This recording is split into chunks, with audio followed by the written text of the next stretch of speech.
Hi guys, welcome to my YouTube channel. To my returning subscribers, much love, penda wewe sana, and if you're not subscribed, please hit the subscription button. So today we were making fried with rice with the fried meat and cabbages. All of you know that you cannot have meat without spices.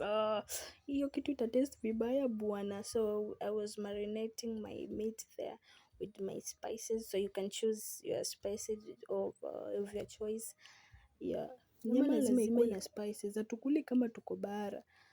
Sasa hiyo ni nyama yangu, nilikuwa nashaweka spices. Unaona vile nyama nakaa tamu na bado najaeka. Alafu leo mimi nalikuwa natumia technology, nalikuwa natumia air fryer.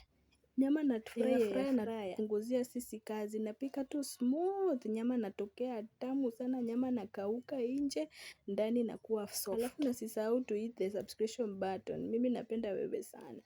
Sasa hapa mchele yangu nakuwa nashaiva, napika mchele, natayarisha viungo za kupika kabeji, na hiyo ni nyanya na utungu yangu, napika, nataka kupika kabeji. Hapo na nyama yangu na seti, alafu nageuza kila masaa.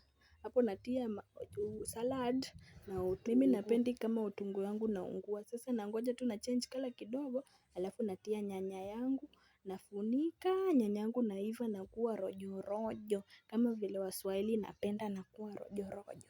Tomato yako nakuwa rojo hivi nakuwa tamu. Sasa hapo I was serving my dish. So ona venye rice imekuwa, not rice, sorry.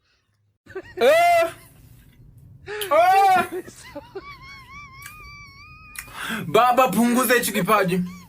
Punguza hichi kipaji baba majeshi. Punguza hichi kipaji baba, ninapika. Ninapika. Nyama imekuwa like soft. This food was sweet. Don't forget to subscribe. Love you. Much love.